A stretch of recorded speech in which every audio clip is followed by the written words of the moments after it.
This is Barnstable Today for Monday, March 30th. Welcome aboard. I'm Mark Mumford. And just a quick reminder that the meetings we cover are available on demand at the town's website, town.barnstable.ma.us. An attempt to renew a permit to dock a boat in the Centerville River is our focus today. Thanks for joining us. I'm Kevin Friel. Property owner Christopher Atwan showed up at the latest meeting of the Waterways Committee. He was asking for a renewal on a permit that had been dormant for 20 years. The boat in question is a 17-foot whaler, vintage E 1973. I had the mooring permit until 1988, at which time we moved to Maine. And other family members were in the house and weren't using the boats, and so they didn't keep the mooring permit up.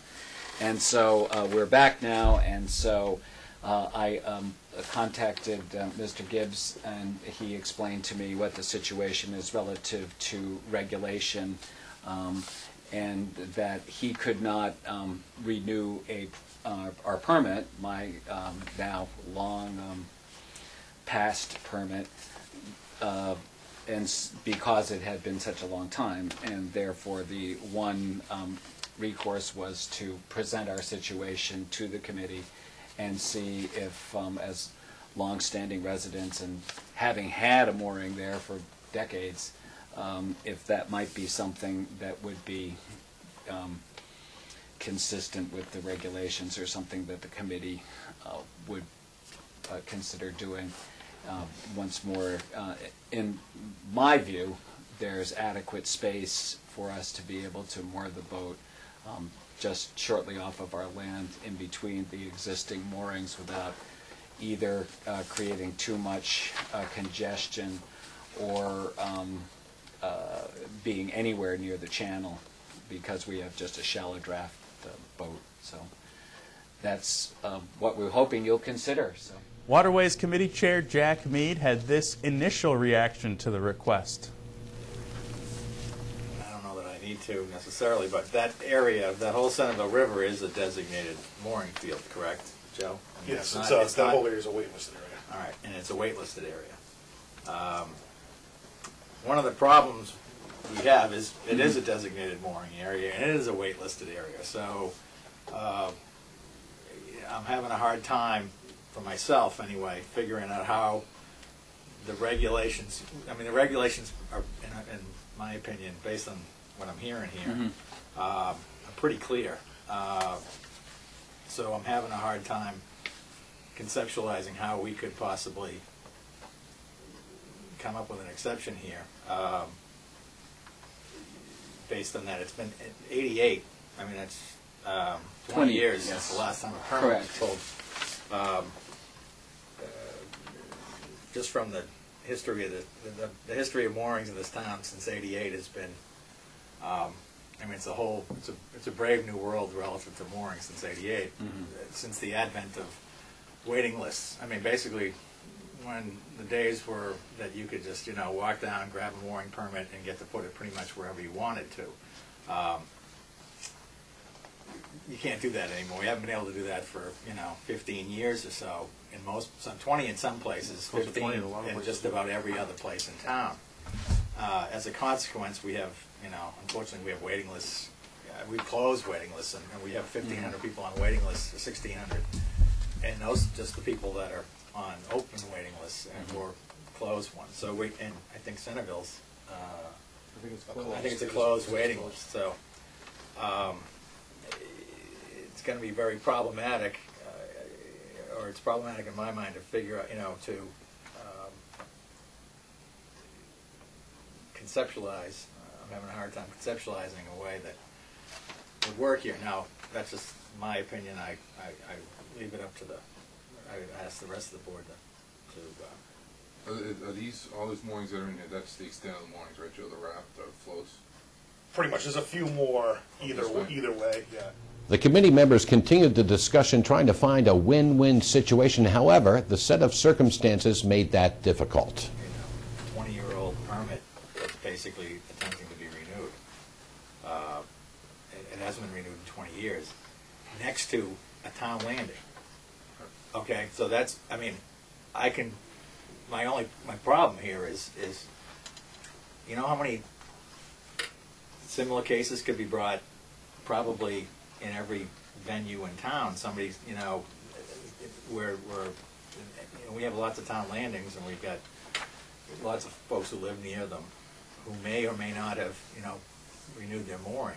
If they haven't, and then they see that this is a way to get back into the water ahead of, I don't know, thousands of people.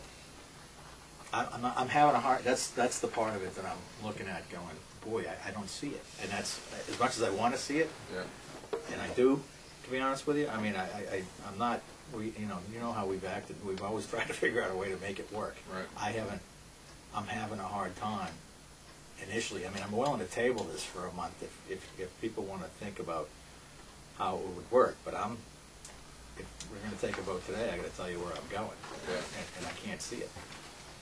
Just from staff, it's just because it's right in. It wouldn't fall under that moorings outside a mooring area policy, non-designated, just because it is a waitlisted area, right, and it's there. And if we could say there's space, then we should really be taking somebody off the wait list to go there.